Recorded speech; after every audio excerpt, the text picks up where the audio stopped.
ఉన్న బంగారాన్ని విడిపించి ఆ రోజు ఆన్లైన్ రేటుకే మేము కొంటాం. Sharma gold company. నమస్కారం, నేను మీ జాహ్నవి. మనతో ఉన్నారు ప్రముఖ జ్యోతిష్య వాస్తు పండితులు, జ్యోతిష్య వాస్తు శిక్షణ నిపుణులు, లలిత ఉపాసకులు, ప్రముఖ ఆధ్యాత్మికవేత్త బ్రహ్మశ్రీ నానాజీ పట్నాయక్ గురూజీ. సూక్ష్మంలో మోక్షం ఈ ప్రత్యేక కార్యక్రమం ద్వారా మనకున్నటువంటి ప్రతి సందేహాన్ని చక్కగా నివృత్తి చేస్తూ ఉంటారు కదా గురువుగారు.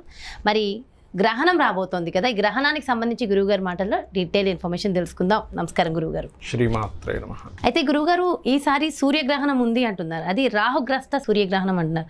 నిజంగా మన భారతదేశం మీద అది ఉందంటారు? ఒకవేళ ఉంటే దీని ఇంపాక్ట్ ద్వాదశ రాసుల మీద ఏ విధంగా ఉండబోతుందంటారు? ఒక విషయం ఎప్పుడు కూడా మనకి పురాణాల్లో కానీ మహర్షులు కానీ చెప్పినటువంటిది ఏమిటి అంటే, గ్రహణం అనేటువంటిది ఒక అద్భుతం.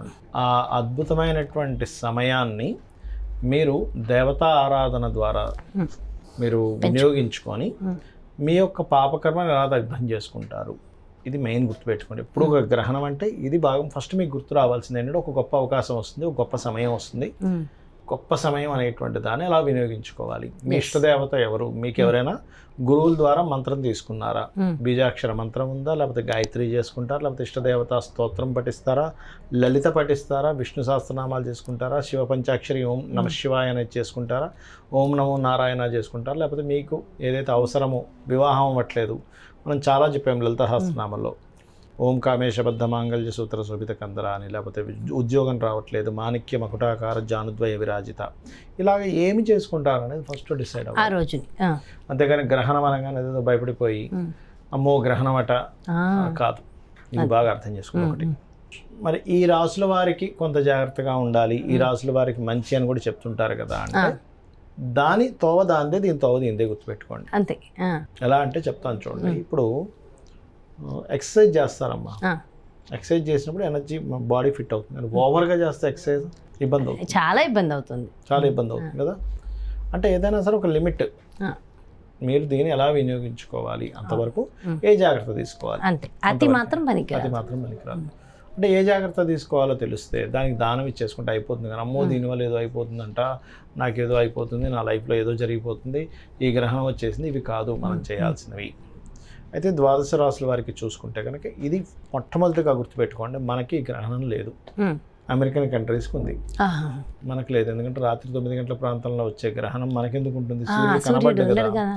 మనకు మొన్న చంద్రగ్రహణం కూడా పగలపూట వచ్చింది, పగలపూట మనకు చంద్రుడు కనబడ్డు, బయట దేశాల్లో ఉంది. ఇది కూడా బయట అమెరికన్ కంట్రీస్లోనే ఉంది, ఇక్కడ లేదు. మరి అక్కడున్న వాళ్ళు పాటించాలంటే అక్కడ ఉండేటువంటి గర్భం దాల్చిన స్త్రీ ఖచ్చితంగా జాగ్రత్త పడాలి. ఓకే, అయితే దీనికి దానం ఇవ్వాలి. రేవతి నక్షత్రం మీన రాశిలో ఈ గ్రహణం పడుతుంది అంటే బుధ నక్షత్రాల వాళ్ళు ముఖ్యంగా కొంత జాగ్రత్తగా ఉండాలి. రేవతి, ఆశ్లేష, జ్యేష్ఠ నక్షత్రం. ఒక్కొక్క రాశి వారికి ఎటువంటి జాగ్రత్తలు తీసుకోవాలి. మేషం వారికి తీసుకుంటే 12వ స్థానంలో గ్రహణం కాబట్టి ఇన్వెస్ట్మెంట్స్ చేసే విషయంలో 40 రోజుల పాటు కొంత జాగ్రత్త తీసుకోమని చెప్తుంది శాస్త్రం. వృషభం వారికి లాభంలో గ్రహణం కాబట్టి మంచిదే. ఓకే, మిథునం వారికి దశమంలో గ్రహణం, ఇది కూడా మంచిదే. అంటే ఏమిటి, లాభంలో గ్రహణం ఉన్నందుకు రకరకాల లాభాలు వీళ్ళు పొందుతారు.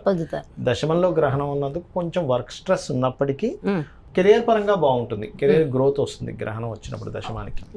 అదేవిధంగా భాగ్యం అంటే ఏంటి, మిథునం వారికి కనుక తీసుకున్నట్లయితే ఇప్పుడు మనం ఉద్యోగ సంబంధించి చెప్పాము బాగుంటుందని. కర్కాటకం వారికి కనుక తీసుకున్నట్లయితే ఈ గ్రహణ సమయంలో ముఖ్యంగా లాంగ్ జర్నీ చేసేటప్పుడు తండ్రి గారి ఆరోగ్య విషయంలో కొంత జాగ్రత్తగా ఉండాలి, హైయర్ ఎడ్యుకేషన్ విషయంలో. మరి సింహం వారికి అష్టమంలో కొంతవరకు గ్రహణం మంచిదే, కానీ కొంచెం వాహనం మీద వెళ్ళేటప్పుడు కొంత జాగ్రత్త తీసుకుంటే సరిపోతుంది. కన్యా రాశి వారు మాత్రం, కన్యా లగ్నం వారి రాశి వారు మాత్రం ఈ 40 డేస్ అంటే గ్రహణం నుంచి ఒక 40 రోజుల పాటు పార్ట్నర్స్తోని, జీవిత భాగస్వామితోని, మ్యారేజ్ సంబంధించిన విషయాల్లోని కొంత జాగ్రత్తగా ఉండాలి. తులారాశి వారికి 6వ స్థానంలో గ్రహణం చాలా మంచిది, వీరికి కాంపిటీషన్ రిలేటెడ్ సంబంధించిన విషయంలో బాగా కలిసి వస్తుంది. ఇప్పుడు మనం చూడండి, ఒక్కోసారి గర్భవతులు జాగ్రత్తగా ఉండాలి అంటూ ఉంటారు చూసారు. వృశ్చిక లగ్నం వారు, వృశ్చిక రాశి వారు జాగ్రత్తగా ఉండాలి, ఎందుకంటే పంచమంలో గ్రహణం పడుతుంది. అంటే సంతాన స్థానంలో గ్రహణం పడుతున్నందుకు వృశ్చికం వారి సంతానం విషయంలో ఇంపార్టెంట్ డెసిషన్స్ తీసుకునే విషయంలోని, ప్రేమ వ్యవహారాల విషయంలోని, క్రియేటివ్ ఫీల్డ్లో ఉండేటువంటి వారు, మరియు ఈ జాతకులు ఎవరైనా గర్భం దాల్చిన వాళ్ళు ఉంటే అమెరికన్ కంట్రీస్లో ఉంటే కొంచెం జాగ్రత్తగా రెస్ట్ తీసుకోవాలి, అంతేగాని మరొకటి ఏం లేదు.